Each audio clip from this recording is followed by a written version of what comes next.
The real price of owning a jet. Hello, A-Luxers, welcome back. For future billionaires like you, it's a good idea to get a handle on some of your future expenses, even if those expenses might seem outlandish to the average person.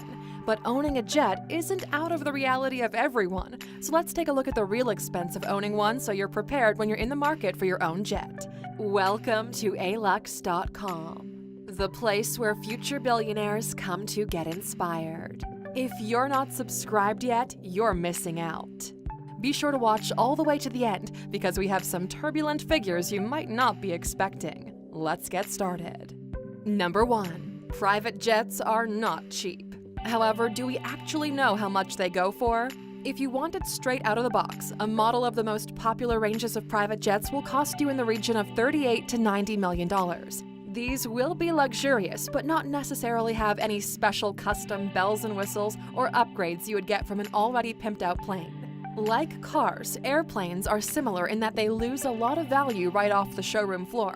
So if you opt for a pre-owned model, you could bag one for somewhere between $14 million to $35 million, possibly even with some great extras already added on board. But like with any mode of transportation, this is just where the expenses begin.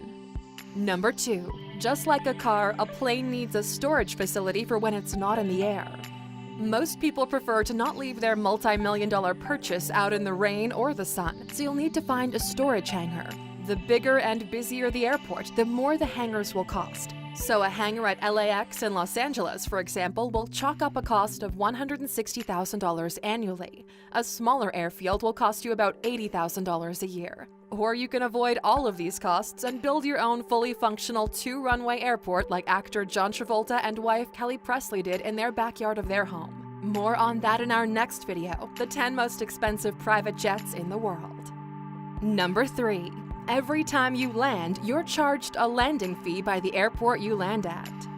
The fee is based on the size and weight of the aircraft because it's to maintain the runways and the airport buildings. However, at some airports, you get free landing if you're refueling there. In the case it isn't waived for refueling, you're in for a landing fee of between $100 and $500 per touchdown. When your jet isn't at home in its hangar, it also incurs charges for parking. These are called ramp fees and are charged by the day. They vary from airport to airport, and of course, the busier and bigger airports can charge an absolute premium for space. So in some cases, it might be more economical to land, disembark, and fly elsewhere to park at a smaller, non-commercial airfield. But then again, you pay landing fees, so your pilot will need to do the math. The most expensive airport to land at in the world is Haneda Airport, aka Tokyo International. Here, the moment your tires hit the tarmac, you'll be billed upwards of $7,000, and that doesn't even include a free airport coffee. That's another $10. Number 4. Refueling an aircraft is different to topping up your car.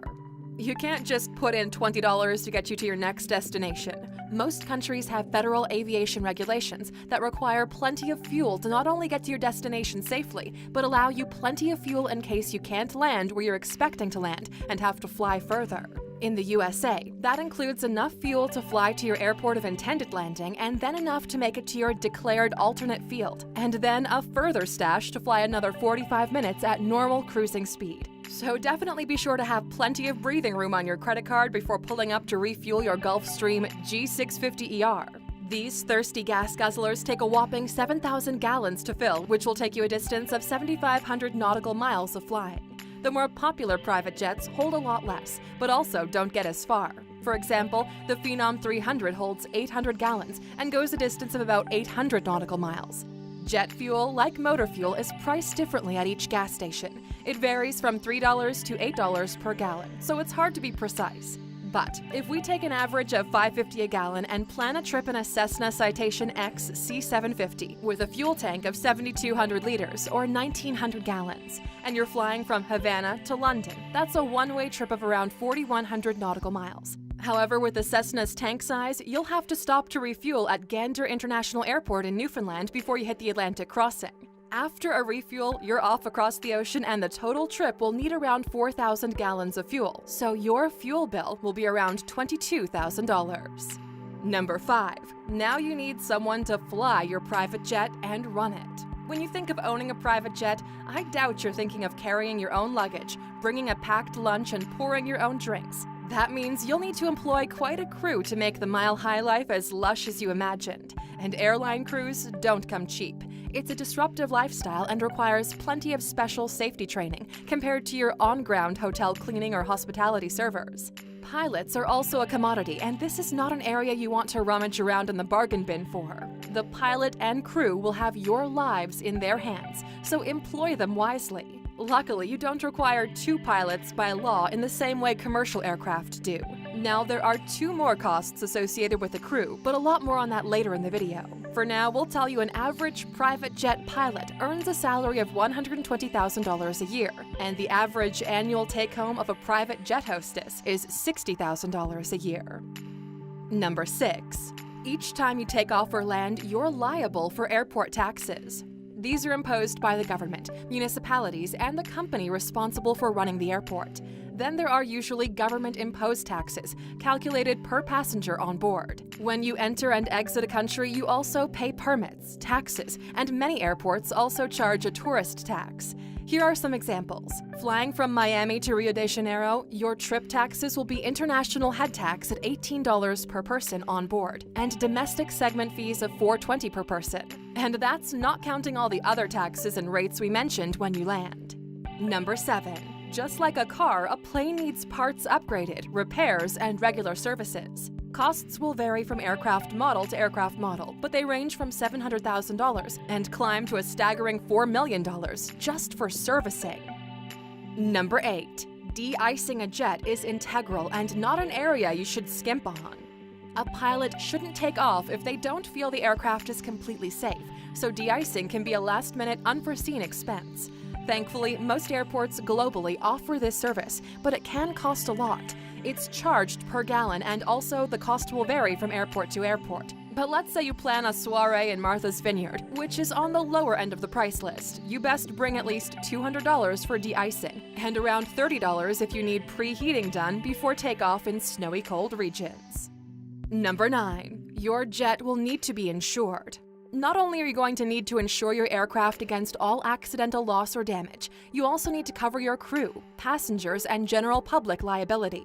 On the popular Cessna 172, you'll pay around $50,000 a year for all-around insurance. Insurance rates increase as the plane ages and flight hours go up, but the larger the plane and the greater the payload, the higher the premium will go. Number 10. Upgrades and customations are par for the course. There is no end to the upgrades you might want to do to pimp out your private jet. Donald Trump has customized gold-encrusted Trump-branded wall art on his jet. Prince Al-Walid bin Talal upgraded his $200 million Airbus A380 to the tune of $300 million, adding Turkish baths, a garage for 2 Rolls-Royces, a concert hall, and prayer rooms. So when it comes to the cost of all of this, well, to infinity and beyond. Number 11. Accidents do happen. We all know that sinking feeling of unforeseen expenses like a burst tire or a cracked windshield, and it never tends to happen when you're close to home and you know a great discounted supplier. These types of damages are not always covered by insurance, so you can expect to have to fork out cold hard cash for these repairs. A jet tire replacement costs in the region of $2,000 to $3,000, but this also varies wildly depending on which country you're in and the exact model. Windshields will set you back $45,000 to $70,000, but again, not a place to skimp on and compromise with quality. A ping to the side of an aircraft is different from the side of a car. When you're traveling at top speed and reliant on minor adjustments in airflow, a dent could affect your smooth flight. You might not be able to wait until you're home to repair your bodywork. And keep in mind you might also need to accommodate yourself and your crew while your jet is being repaired, and pay repairs in a foreign currency. Hopefully you'd be able to recoup the costs from insurance later on, of course. Number 12. Crew overnight fees can rack up the bills. Remember the added cost of crew board and lodging if you plan on staying over at your destination? They need to be accommodated, plus earn a per diem on average of $75 per day for their out-of-pocket expenses. Overnight fees are over and above their usual day rate or salary and range in the region of $150 to $600 a night. Plus, their accommodation, ground transport, and food costs are all out of your pocket. Number 13. Cleaning fees are also a part of your cost. Private jets can't be taken to a local drive-through car wash, so factor in the cost of cleaning it inside and out between flights. Airports offer valet services, or you can employ your own team to do this service for you. Number 14. So what is the total real cost? It's kinda hard to break it down into an exact figure as there are so many numerous models and makes. As a most basic breakdown, a private jet will cost you about $4 million in annual costs, like insurance, maintenance, upkeep, and storage, with an operating cost of about $500,000 to $1 million based on how much you fly. Of course, these are just your annual costs. You could splurge anything from $15 million to $600 million on a private jet, and then continue to upgrade it to your heart's content. Number 15. When is it actually time to buy a jet? There are many mixed messages about when it makes financial sense to buy your own jet. Owning a private jet is far from the only way to fly private, but it is the only way to know your flight is always waiting and ready for you to jet off. Those selling private jets will tell you if you're in the sky for around 200 hours a year, it makes economic sense to own a jet. But if you speak to aircraft brokers who offer fractional ownership, basically think of a private jet timeshare, then they will tell you that not until you average 500 hours in the air that it's worth buying outright. However, according to unbiased experts, the sweet spot time is more around 240 hours spent airborne to make a private jet a reasonable investment. And if these figures are starting to soar, here's a bit of good news. Going bigger with a private jet isn't always better. Robert Henry, a private jet pilot, explains, in general, smaller business jets can fly higher because they weigh less and have a better thrust-to-weight ratio. The main benefits of flying higher include weather and turbulence avoidance, and possibly more favorable winds. So you can consider the most affordable private model, the Cirrus Vision Jet, at $1.96 million, and the sky's the limit from there. Now, A-Luxers, before we let you go, we're curious. What would incentivize you to own a private jet? We'd love to hear from you in the comments. And of course, for sticking with us until the end, here's the bonus we owe you. If you think you might be nearing the day you walk into a dealership and fly out with your own private jet, it might interest you to know that you can work out the exact aircraft costs of owning any model on the market. The internet is full of online aircraft cost calculators, and that can even help you plan your trip budgets ahead of time and understand the costs associated with certain flight routes. Safe flying, A-Luxers! Thank you for spending some time with us, A-Luxers. Make sure to like and subscribe so you never miss another video. We also handpicked these videos, which we recommend you watch next. You can talk to us on all social medias or ask a question on our website, alux.com. Thank you for being an A-Luxer, and we'll see you back tomorrow.